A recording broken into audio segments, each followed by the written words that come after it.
I silenced the lamb after watching Silence of the Lambs, which I just thought the irony of that's bizarre. Although he spent several years studying science at university, Jesse Crowe feels like he learns more by traveling the world, exploring new places, and meeting interesting people. Now he travels full-time, making videos about science, travel, and the world around us. This episode featuring the traveling scientist, Jesse Crowe.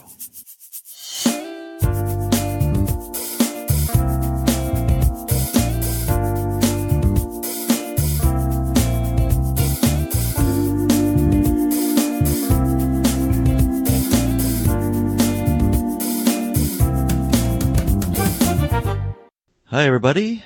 Welcome to the Travel Tours Podcast. This is episode number 2 with my friend Jesse Crowe, or otherwise known as the Traveling Scientist. Say hi, Jesse. Hey there, guys. How we doing?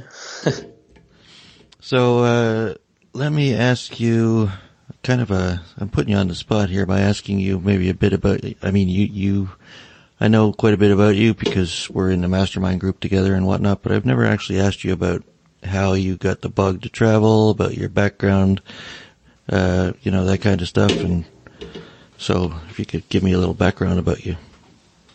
Yeah, absolutely. Well, mine's a funny sort of story. We didn't do that much traveling when we were younger. I know a lot of people say, I grew up traveling with my family. We went camping all the time. We actually didn't do that much traveling. Both my parents owned businesses as we were growing up. So, we did little trips here and there. But it wasn't till I finished school and then I went straight into university and went into studying science and all that. And I tried to study abroad and I just couldn't work out how to actually go abroad. I couldn't do it through my university. They sort of rejected my application. And so I went, well, screw it. You know what? I'm just going to travel myself. So I actually deferred studying after a couple of years and just booked a big trip around Europe and sort of went in. It was my first real proper traveling experience, and I headed over to Europe and I traveled around. I just had an amazing time. I had so many cool experiences, and so ever since then, I've always been, planning for the next big adventure. And now you've started this website and YouTube channel and whatnot, the Traveling Scientist, which is gaining traction as we speak, and so what led you to that? You just decided to put two passions together along with your video editing and it's all succeeded from there. Yeah, it's gone well so far. So I came back after my amazing Europe trip and then I kept studying. I finished my degree and I did little trips throughout, sort of like 1 month holidays here and there to Asia and New Zealand. Because I'm based in Australia, obviously. If you guys didn't pick that up, I'm Australian. And so I just kept traveling, doing little bits and pieces. And then when I graduated, I did a big trip around Australia. I went and trekked in Nepal. I explored around the islands of Thailand. And then I came back and I thought, okay, I've done my travel now. Time to do, what everybody does, go and get that 9-to-5 job, go and use my degree. So I went and got a job working in a science laboratory. And started doing science and making some money, which was cool. It got very repetitive and I started to realize that maybe this wasn't for me. And I was listening to, a bunch of podcasts, Location Indie and, Zero to Travel by Jason Moore. And, I was just doing that in my spare time and it always got me inspired to do what I love. And I really sort of sat down last year and thought about it and thought, what do I love doing? I love traveling. I really love science, but the job just wasn't really satisfying me. It wasn't as fulfilling as I'd hoped.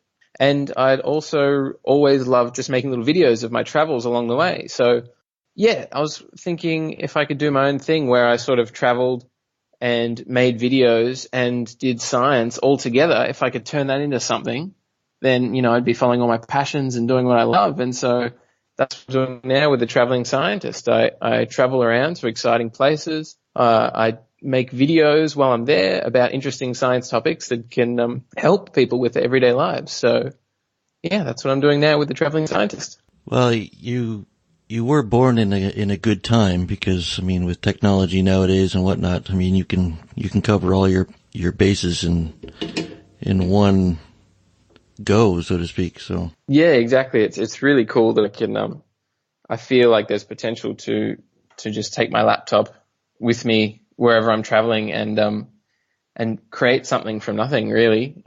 Learn about the places around me and record it all down and make it into something exciting that I can share with the world. So, where would you say is your favorite location? Country, city, whatever you want. Do you have one? Oh, that is a tricky one.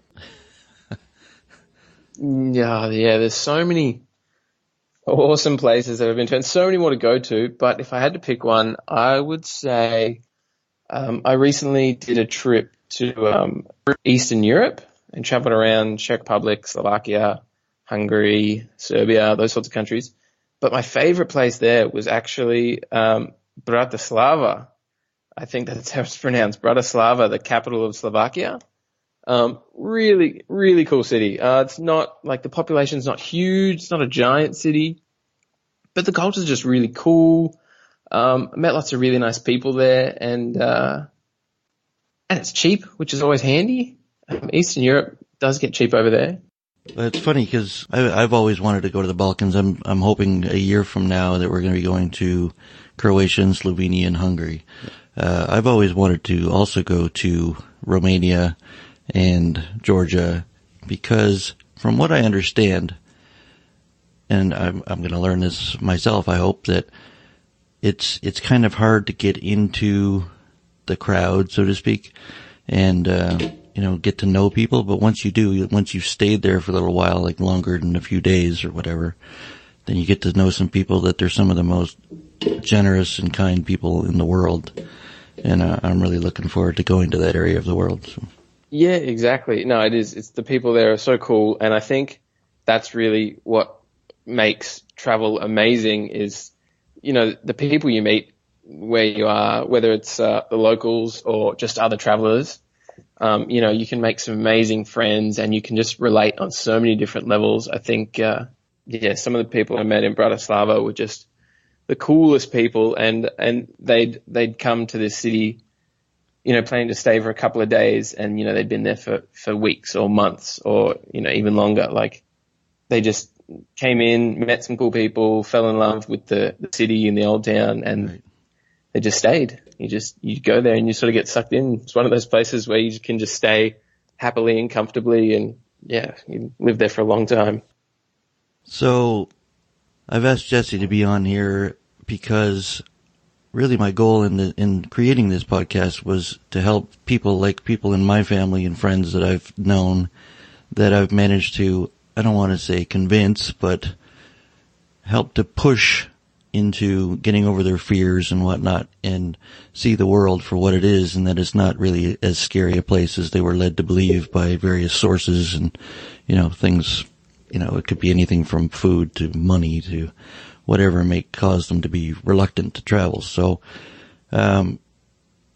what I wanted to do was hopefully share some funny stories, some interesting stories, some kindness of strangers type stories. So I wonder if you have something like that you could share.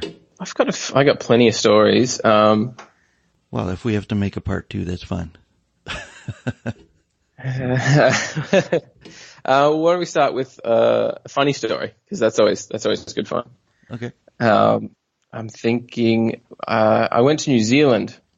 I flew to New Zealand and had a month. We rented a car to drive around the North and the South Island for a month. And, New Zealand's not a big place. It doesn't, sorry to any New Zealanders that are listening, but it doesn't take too long to explore the country. And it's a beautiful place. The scenery changes, every 5 minutes driving, you're in a new place and it's awesome. But I was driving down the South Island with my friend and, we pulled over a little town, not even a little town. We were just, camping in the back of the car. So we pulled over in this farm, down near Wanaka and, cooked ourselves some dinner and we thought, we'll watch a movie just on the laptop. Cause sometimes when you're traveling, it's nice to have those sort of, watch a movie. You feel like you're in your bed at home. So it's kind of nice to be able to do that. But we decided to watch a movie that I'd heard was famous called Silence of the Lambs. I don't know if you've ever seen that. Yes, I have. Yeah, well, I heard it was a classic. I tried to watch it once before, but I got mixed up and actually ended up watching a movie called The Men Who Stare at Goats. Which is a completely different animal. Yeah, and I sort of watched The Men Who Stare at Goats and I was like, this isn't, how is this a classic? Anyway, it turns out I watched the wrong movie. But we watched Silence of the Lambs, and it was a little scary, but that's okay.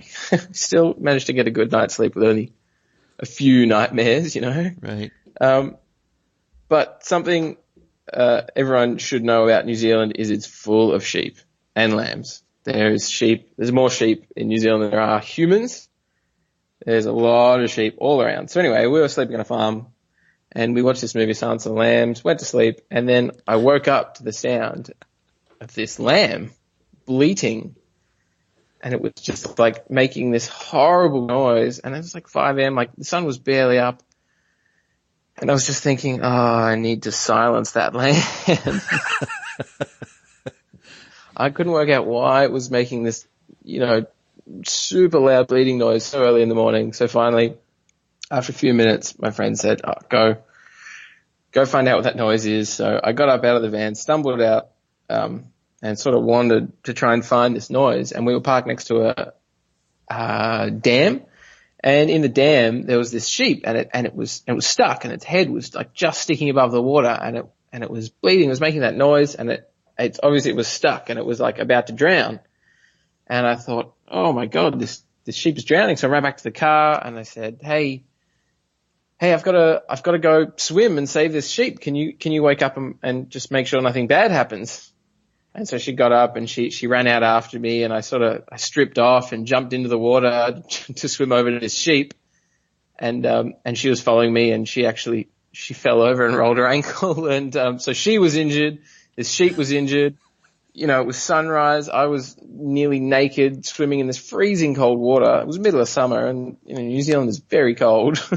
Right. But I jumped in and this sheep was, it was caught in some fishing line or some sort of tackle in the water. And so it was just stuck and it couldn't swim out. So I had to break it free of the fishing line. And actually it was so tired and exhausted, probably been in there making noise for ages before we woke up.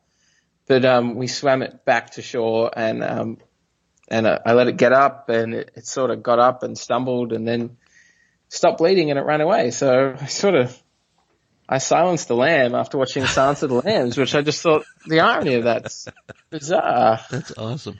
But I can proudly say that I've saved a sheep's life in New Zealand, and it was a hell of a morning. I'm sure the other million, I'm sure, are very, very pleased about that.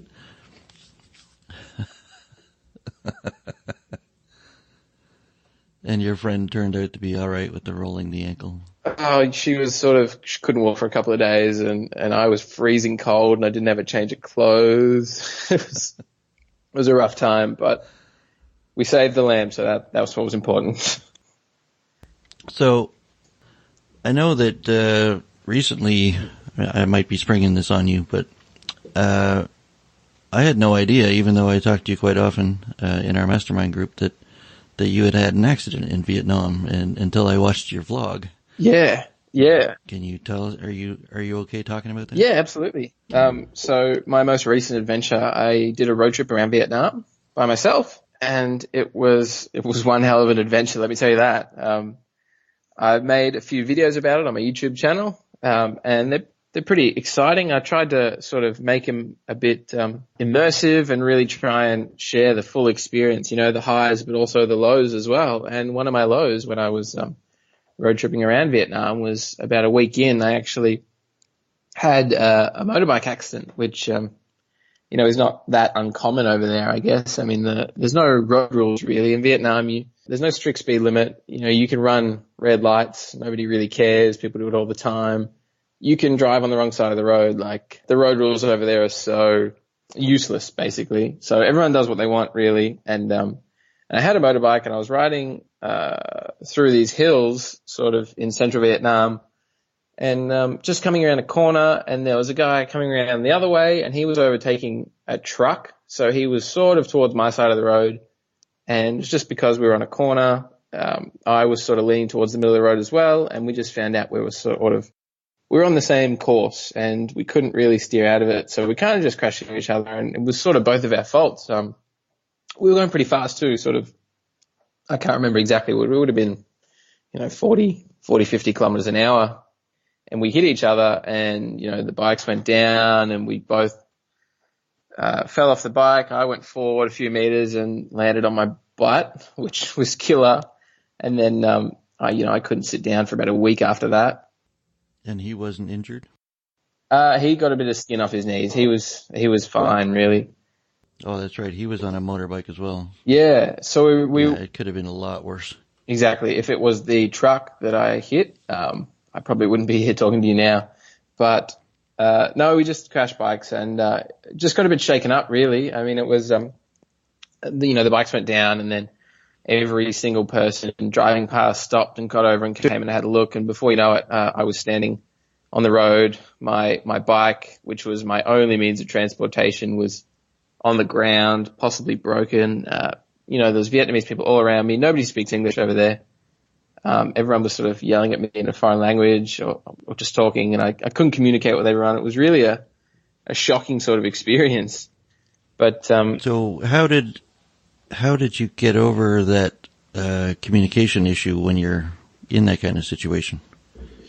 Well, I was lucky enough that someone who did speak English, English-speaking Vietnamese girl, did come over after a few minutes, and she sort of communicated for us. And she was really nice, and she sort of cleared things up and made sure that everyone was okay. And I just wanted to make sure this guy was okay, and he was a little bit angry, to be fair. He obviously wasn't expecting to have a crash, but then again, neither was I. So someone came over who was able to communicate for us, and that really helped out. So it was a kindness of strangers issue as well, so it all turned out okay. Yeah, no, it turned out really well. And that was another thing about traveling around Vietnam in general. There's a lot of touristy places where you meet a lot of other travelers, and you can talk and make friends and stuff like that. But there's other places, there's other towns, and I'm sure this goes for most of the countries around the world, where people may not speak the language, and there won't be other travelers there. You're really by yourself.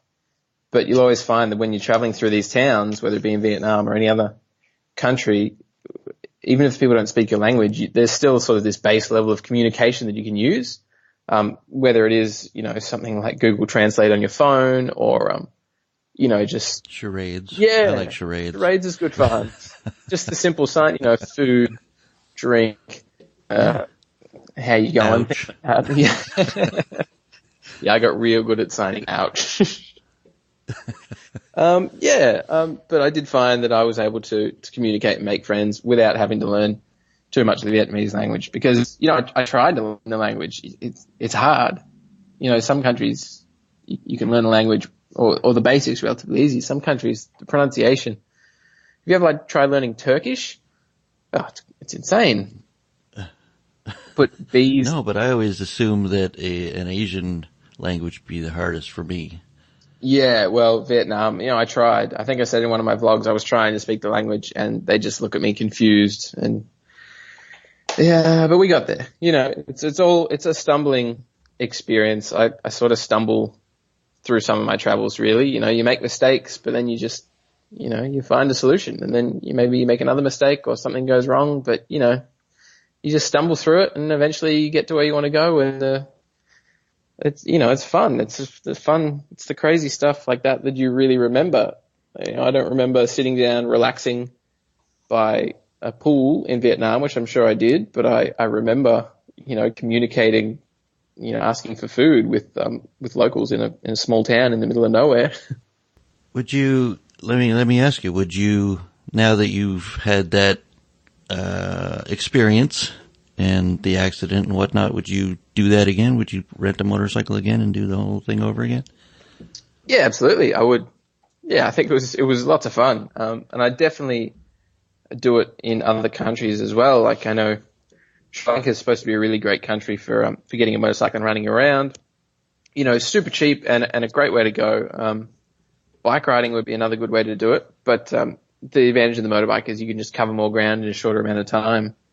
And yeah, it's risky, but it's just the freedom that you get, being able to go where you want, when you want. Yeah, you're still young. You're still young. When you get older like me, you shy away from that kind of challenge. Nah, age is just a number. You can do it. No, we'll do it together. It'll be great. Yeah, okay. Let's go motorbike around Eastern Europe. Snowmobile. Do you know what a snowmobile is? I think I know what that is.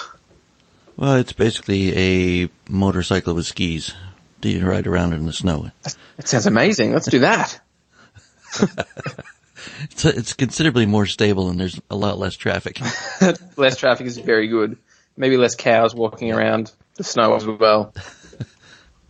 You know what's funny is this already in the short time I've been doing this podcast, the subject of cows and sheep has come up a couple of different times already. Farm animals. It's going to be a common occurrence in the travel tourist. Could be.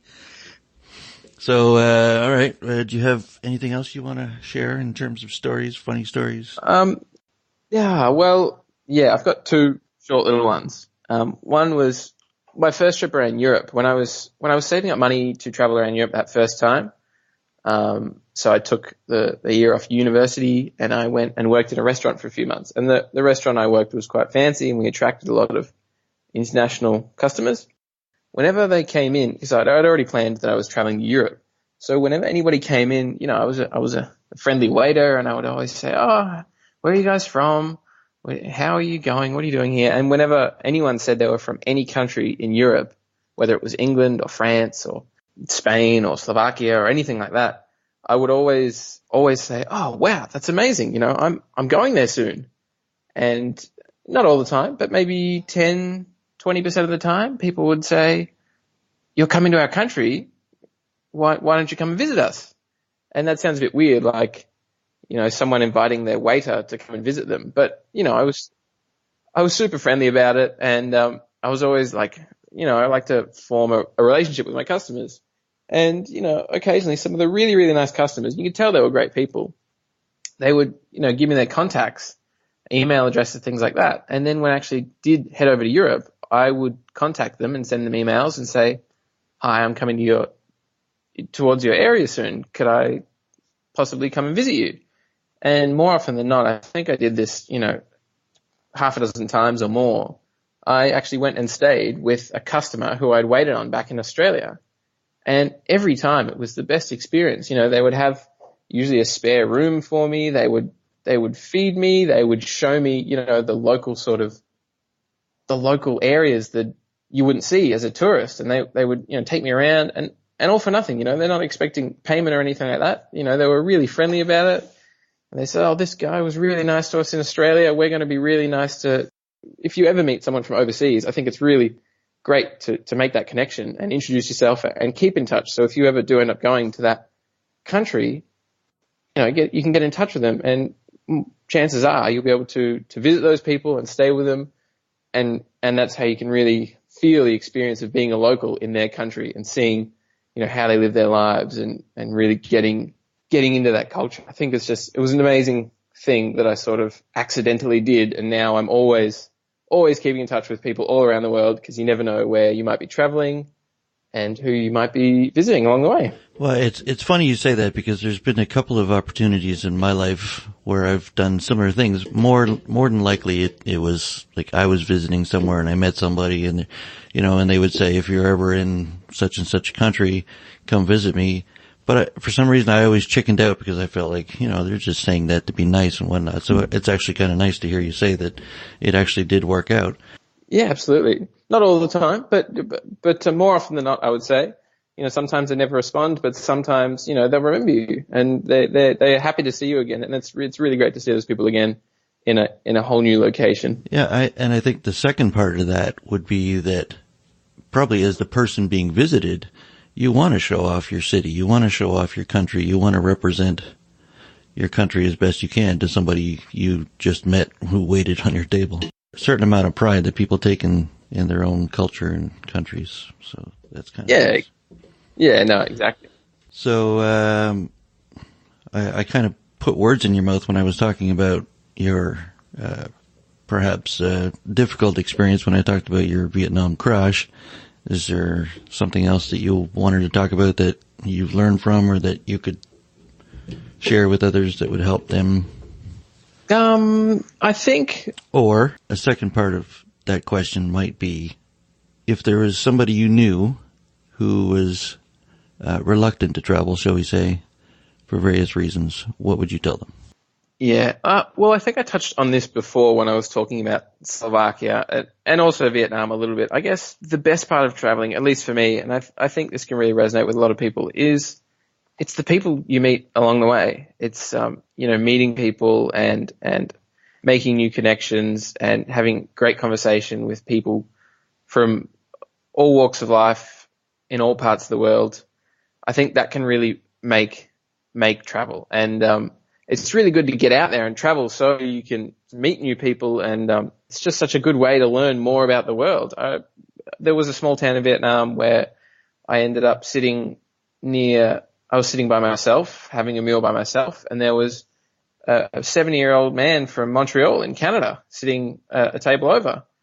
And he bought a bottle of wine, and I told him, you look like you're ready to have a big one, because he was drinking a whole bottle to himself. But he was really nice, and he invited me over. And, this guy was 4 times my age or more, and we got talking and just had a great chat. And so, you can really meet all sorts of people. Meeting people when you travel it's an amazing experience, and it helps you learn more about the world. And I think, staying in places like hostels or going on tours wherever you travel is a great way to meet new people and make those connections that you can really carry for a long time. Yeah, I mean, I feel the exact same way that, there's a lot of beautiful buildings and a lot of beautiful nature scenes and whatnot. Wherever you go, in any country, there's beautiful parts of it. But it's really, for me, and clearly for you, it's all about the people you meet and the experiences that you have with those people. And to digress a little bit, I find that a lot of the best stories come out of the difficult experiences that you might have. You get lost, or, you get robbed, or that hasn't happened to me, knock on wood. But, some of the more difficult things that you deal with on any given trip tend to be the things that you remember the most, that you look back fondly on as the thing that you remember most about that awesome trip. Absolutely. It can be shocking or scary at the time, but those are things that really resonate with you, and it just becomes another one of those sort of funny stories in the future. That's right. So, go ahead. You go. No, go ahead. I was just going to tell you about where I'm going next. Please. Well, I was going to ask you where you're going next, so that all works out. Great. So my next big adventure, I'm actually just booked trips to the USA, which is pretty exciting. I know a lot of people. You have not been there before, correct? No, I've never been to the USA, and I know because I listen to mostly American podcasts, I always hear about a lot of people who are excited to travel outside of the USA. But for me, being Australian, I'm actually excited to travel to the USA and explore myself, and check out the national parks and see some of the cities and make cool videos along the way, of course, and just meet the people. I want to meet some people from USA and Canada as well, of course. I'll be heading up that way. Well, hopefully you make it to my part of Canada. I'm over on the East Coast, and I think you told me you were going to be more so on the Central and West Coast. So hopefully you can find some money to get over here, and we can hook up for a beer. Oh, I'm sure. That'd be fantastic. Yeah, I'm sure I'll find a way, and then maybe we can record another podcast in person. That would be awesome. That would be amazing. Oh, and we can make a science video for my YouTube channel as well. All right, I'll be your guinea pig. Fantastic. Do you have like a favorite life quote or travel quote that you live by? Yeah, I think a quote that has really resonated to me is it's actually a Buddhist quote, and it basically goes, don't dwell on the past and don't dream of the future. Just concentrate on the present moment. And I think that's a really important thing to do. We can often get caught up dreaming about the next big adventure, which is fair enough, or thinking about things that might have gone wrong or right in the past. But I think what's most important is you need to concentrate on that present moment and just really enjoy every day and just enjoy the moment, what you're doing right now, really focus on that. And I think that's the key to having a great life.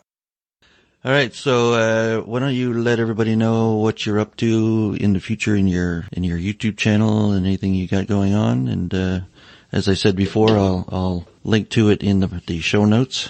I highly recommend you all check out Traveling Scientist. He's got some interesting little tidbits. Anything special you're working on right now other than... bits and pieces. So I'm doing as always, got the YouTube channel, which is The Travelling Scientist. Traveling spelt with 2 L's. I think that's, you can spell it with 1 or 2, but mine's got 2. So I'm making videos. I'm uploading new science videos every Sunday and also travel vlogs every Wednesday. So the science videos are sort of like, just short little videos that talk about the science about everyday lives. So I try to make videos about interesting things that can sort of help people understand their world a bit better, and maybe, little hacks that can help them improve their lives. And the travel vlogs on Wednesdays are more just like me sort of doing my own little science experiments with video creation, really. So just making cool short videos that show off some of the amazing places I'm seeing and some of the fun stuff that I get up to. Those are really fun to watch. I really, really like your vlogs. Cheers, man.